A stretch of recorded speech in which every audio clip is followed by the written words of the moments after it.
আসসালামু আলাইকুম দর্শক। তো আমাদের কাছে একটা ওয়ালটন কোম্পানির ডিজিটাল ওয়েট স্কেল পাঠাইছে। এটা 30 কেজির ওয়েট স্কেল। তো এটা যদি আমরা চালু করি তো কোনো রকম ডিসপ্লেতে কিছু নাই, কিন্তু অন হয়েছে। বাটনগুলো প্রেস করি, পিয়াও পিয়াও পিয়াও শব্দ করছে।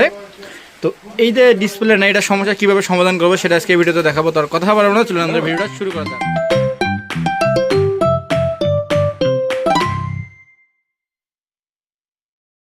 কাজ করার জন্য আমাদেরকে খুলে নিতে হবে। তো সর্বপ্রথম আমরা খুলবো এটা। তো এটা খোলার পর দেখি এটার অবস্থা গুরুতর। এখানে ইঁদুর অনেকগুলো জায়গায় তার কাটছে, প্লাস এখানে ও লোড সেলের তার কাটছে, ক্যাপাসিটির যে যে পলিথিনটা দেওয়া ছিল সেটাও কাটে ফেলছে, আর এদিকে তো সবগুলাই প্রায় কাটি ফেলছে। তো এগুলাই হয় কি, যে ইঁদুরগুলো যে ফাঁকগুলো আছে ফাঁকগুলো দিয়ে কিন্তু ঢুকে, এই ফাঁকগুলো দিয়ে ঢোকে। একটু মাথাটা ঢুকিয়ে দিলে ভিতরটা ঢুকে যায় ইঁদুর কাছে নরম। তো কি করবেন, যখন আপনার ব্যবহার হয়ে যাবে, হওয়ার পর এটা নিরাপদ স্থানে রাখবেন যাতে ইঁদুর টিঁদুর কাটে না। তো আমরা এখন কি করবো, আমাদের এই ডিসপ্লে বোর্ডে যেহেতু লাইন নেই, ডিসপ্লে বোর্ডটা আমরা খুলবো, খুলে দেখবো এখানে লাইন আনা যায় কিনা। যদি ডিসপ্লে বোর্ডের সমস্যা, তো আমরা ডিসপ্লে বোর্ডটা সুন্দর করে খুলে নেবো। খুলে নিয়ে দেখবো এটার ভিতরে তার কাটছে নাকি।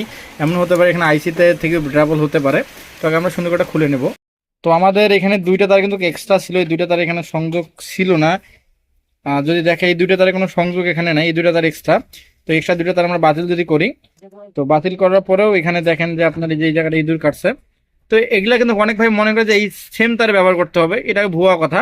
তো আপনারা যেটা মন চায় সেটা তার এখানে ব্যবহার করতে পারেন, না তার দিয়ে ভোল্টেজ পাস হলেও এটা কাজ করবে। তো আমি সুন্দর করে এখানে জাম্পারটা নিয়ে নেবো, নতুন তার দিয়ে সংযোগ করে নেবো। তো আমাদের যেহেতু এগুলো তার বাড়তি আছে, এগুলো তার আমাদের প্রয়োজন নেই, আমরা এগুলা কেটে দিলাম। তারগুলো একটু আত্তে করে কাটবো যাতে পরবর্তীতে জয়েন দেওয়া যায়। তো এখানে আরেকটা আমাদের আছে, এটাকে হলুদ আপনার এখানে মার্কিং করা আছে, সম্ভবত এটা হলো ভোল্টেজ লাইনটা। তো এই ভোল্টেজ লাইনটা কিন্তু ইঁদুর কেটে ফেলছে। এখানে আমাদের 6টা টার্মিনাল হলে কিন্তু এনাফ।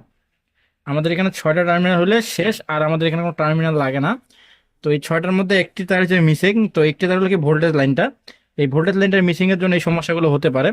তো আমরা একবার চেক করে দেখবো যে এখানে আমরা ভোল্টেজ লাইনটা যদি সংযোগ দিই কাজ করে কিনা। তো দেখেন ভোল্টেজ লাইনে সংযোগ দিলাম, কাজ আমাদের ওকে।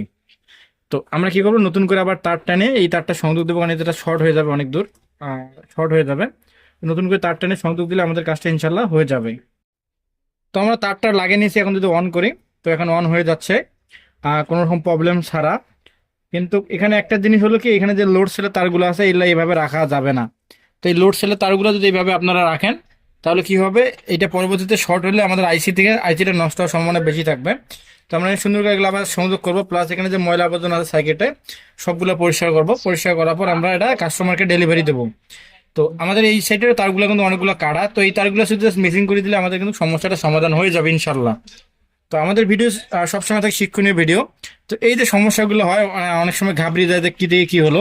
তো ইঁদুর যখন ঢুকে ভিতরে, ইঁদুর তার পাকা ঢুকলে তারগুলো কাটলেই সমস্যাগুলো হয়ে থাকে বেশিরভাগ। তো যদি অনেক সময় দেখা যায় যে ঝাপাঝাপি করে, সেক্ষেত্রে ওই তারগুলো একটু পরিষ্কার করে দিলে, লাগিয়ে দিলে কাজটা ইনশাল্লাহ হয়ে যায়। তো আমাদের ভিডিও ছিল এই পর্যন্ত। আমাদের ভিডিও যদি ভালো লেগে থাকে আমাদের চ্যানেলকে লাইক করবেন, সাবস্ক্রাইব, শেয়ার করবেন। পাশাপাশি নতুন ভিডিও পাওয়ার জন্য বেল আইকনে পুশ করে চাপ দিয়ে রাখবেন। তো আজকের মতো আসসালামু আলাইকুম, দেখা হবে একটি নতুন ভিডিওতে।